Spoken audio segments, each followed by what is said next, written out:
Have you ever looked down and realized your shadow wasn't moving when you were? It started on a Tuesday, a day so ordinary I barely noticed the lag.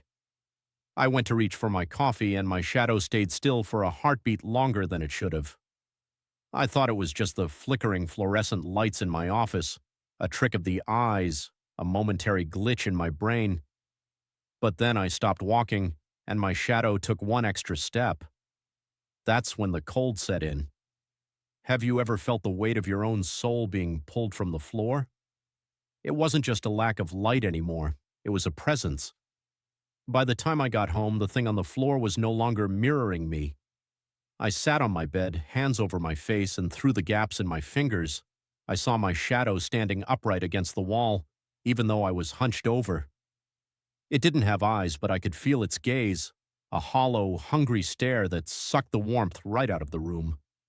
I tried to scream, but my shadow reached for its own throat, and suddenly I couldn't breathe. It was controlling the physical world through the dark.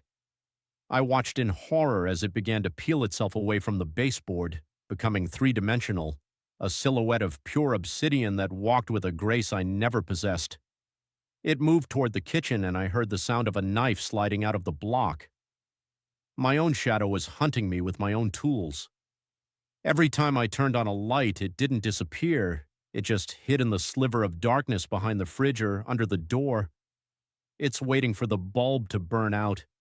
It's waiting for the sun to go down for the last time. It wants my skin, my voice, my life, and it's getting closer every second the room gets darker. I spent the next 3 hours surrounded by every lamp I own, but shadows are persistent things. They don't need much space to exist. I noticed that as the night went on, I was becoming paler, more translucent, as if the darkness was draining the very pigment from my cells to fuel its own manifestation. My reflection in the mirror looked thin, like a charcoal sketch left out in the rain. Meanwhile, the shadow was becoming more defined. I could see the texture of its skin now, a swirling, oily void that seemed to hum with a low-frequency vibration that rattled my teeth.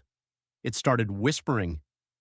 Not with a voice, but with a thought that wasn't mine, echoing in the back of my skull.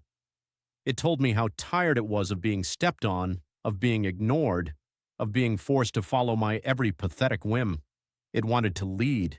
It wanted to feel the sun on its face, even if that sun would eventually burn it away. It was a suicide mission, and I was the fuel.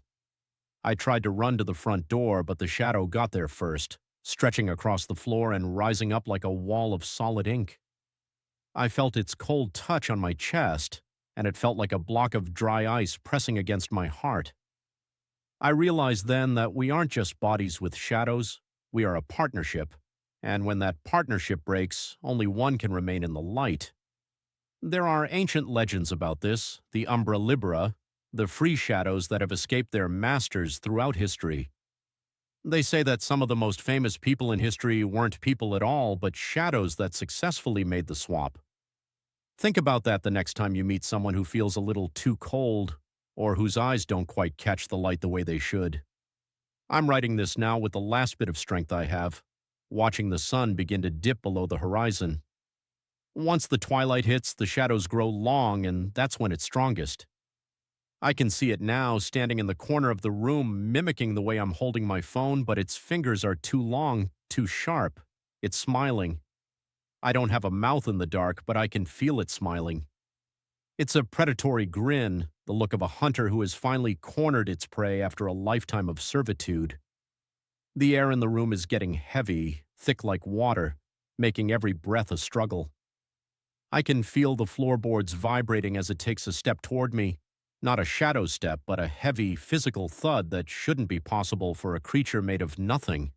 It's almost here. I can see the outline of my own bedroom door through its translucent chest, but it's becoming more opaque by the second. If you ever feel a slight delay when you wave at your reflection, or if you see a dark shape move in the corner of your eye when you know you're still, don't ignore it.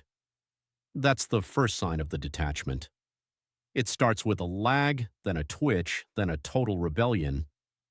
Keep your lights bright, buy extra batteries, and whatever you do, never look at your shadow for too long. It might realize you're watching, and that's when the game begins. Because once your shadow decides it's done following you, it's only a matter of time before it starts leading you into the dark. If you've ever seen something move in your peripheral vision that shouldn't be there, or if you've felt your own shadow pull against you like a tether, tell me your story in the comments. We need to know how many of us are left. And if you want to stay safe from the things that hide in plain sight, make sure you hit that follow button and like this video. Stay in the light because the dark is getting hungry and it knows exactly where you're hiding.